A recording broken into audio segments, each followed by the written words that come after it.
This news update is brought to you by... They ask us how we do it, how we outrun the world. They ask us, how does it feel to fly?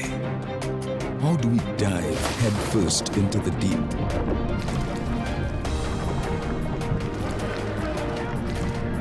And emerge victorious.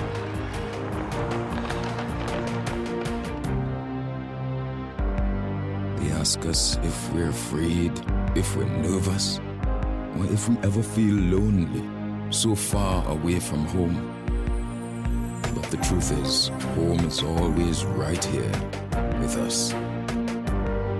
Get ready to witness the magic of the Olympic Games like never before.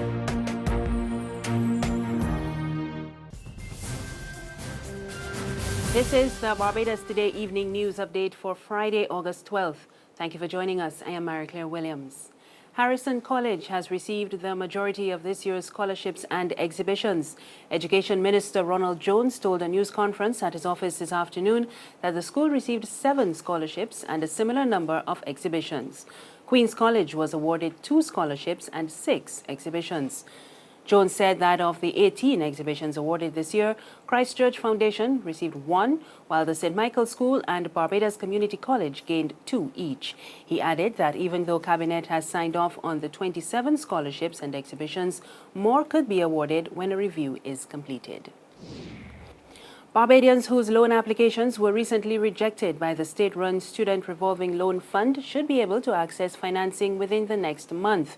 Education Minister Ronald Jones gave the assurance this afternoon. He admitted that the fund has been under stress due to $30 million in unpaid loans and a 5-fold increase in persons seeking assistance over the past 3 years. The minister says the fund will shortly be replenished with a $15 million injection from the Caribbean Development Bank. So isn't that the Student Revolving Loan Fund has no money, but because you borrow, we can't use any of that money for somebody else. So that is part of the issue. You borrow 10, but we break it out in over 3 years. So that is stored for you on your behalf. So all of those persons who were previously borrowed and those who have, you said, have been approved, those monies are there. There are no issues with those funds whatsoever for your first year, your second year, or your third year. It is new applicants who were not approved that there would be issues. Jones appealed to delinquent borrowers here and abroad to pay up, and he warned that the ministry will again be publishing the names of those who refuse to settle. In other news this evening, the 2 men charged in connection with the recent shootings on Wharf Road have been remanded to prison. 20-year-old Kadeem Jelani Maycock of Nelson Street, the city, and 18-year-old Diego Romel Ellis of Morris Gap, Westbury Road, St. Michael, appeared before Magistrate Christy Coffey Sargent in the District A Magistrates Court this morning. They are jointly accused of using an unlicensed firearm on August 7, as well as intentionally causing serious bodily harm to Ronisha Wilkinson and Kimani Lewis on the same date. They also face 5 counts of unlawfully and recklessly engaging in conduct which placed 5 people in danger of death or serious bodily harm. Maycock was represented by attorney-at-law Shadia Simpson, while Romaine Marshall is Ellis's attorney. They are due to return to court on September 9. Retired Justice of Appeal Sherman Moore is warning trade unions that a fixed minimum wage could place workers at a disadvantage. Moore issued the warning last night as he delivered a lecture on social and labor legislation at the Barbados Workers Union's Harmony Hall headquarters. The lecture was part of the BWU's 75th anniversary celebrations. Justice Moore cautioned that workers on minimum wage are at the risk of remaining on the same pay level even though their company's profits increase. We have had the Wages Councils Acts, in particular the Shop Assistance Act that fixes a minimum wage for shop assistants. The danger, however, in trying to fix minimum wages is that employers will stick to the minimum wage, no matter how strong their business is. So great care has to be taken in crafting any legislation that fixes a minimum wage.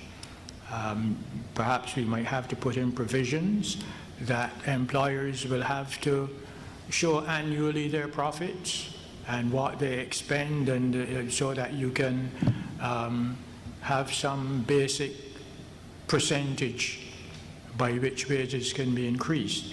It is one of those matters, perhaps, that we will never be able to defeat. In sports, Trinidad and Tobago's Cleopatra Borrell has advanced to the final of the women's shot put in Rio. She began with 16.94 meters, and on the second round, she reached 17.78 before making 18.20 meters to qualify for the final in 8th position. Jamaica's Daniel Thomas finished 14th overall with 16.99, but he missed out on a place in the final, which will be held tonight. And in discus, Jamaica's Frederick Dakers is out of the competition after reaching only 50.69 meters. And the highly anticipated track and field events continue tonight with the women's 100 meters heats and the men's 400 meters heats. There's regional and international news after this short break. Get your paper, get your paper. Only 225, 220. Who? For what? That's the Bear Stale News. I don't read about that on Barbados Today since last night. That can't only can't do. 220. Who? Barbados Today. News you can trust. Secure your future, be financially strong. Since 1983, we have been there for you. A smart range of products, great tax benefits. We're the solution to your hopes and your dreams. The Barbados Workers Union Cooperative Credit Union. The Barbados Workers Union Cooperative Credit Union. Humble beginnings to smart loans, smart savings. Save smart and borrow smarter. That's the move for me. Stability, prosperity.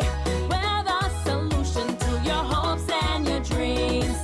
The Barbados Workers Union Cooperative Credit Union. The Barbados Workers Union Cooperative Credit Union. We're back now with news from the region. Haiti's ambassador to the Bahamas, Jean-Victor Généus, is calling for election observers to monitor the October 9 poll in Port-au-Prince. Généus is warning that the country's social, political, and economic stability depends on the results of the upcoming vote. And he warned that they have to do their best to have a clean, transparent, and democratic elections if they don't want to continue in what he called this political mess. On Thursday, the Permanent Council of the Organization of American States called for all social and political actors to conclude the electoral process by holding free, fair, and transparent elections. And finally, on the international scene, the leader of ISIS in Afghanistan and Pakistan is believed to have died in a U.S. drone strike last month. The Afghan intelligence agency said at the time it believed Hafiz Saeed died in the country's eastern province of Nangarhar, but ISIS insists that its leader is still alive. However, the group confirmed that another senior figure has been killed. Up to 30 militants are believed to have been killed in the single attack. That's the news this evening. Remember, there is more on our website, www.barbadostoday.bb.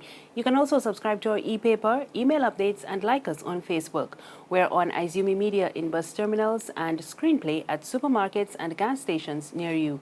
Or you can tune in to Channel 99 on Flow TV or Mix 96.9 FM for more news and sports. I am Marie Claire Williams. Good evening.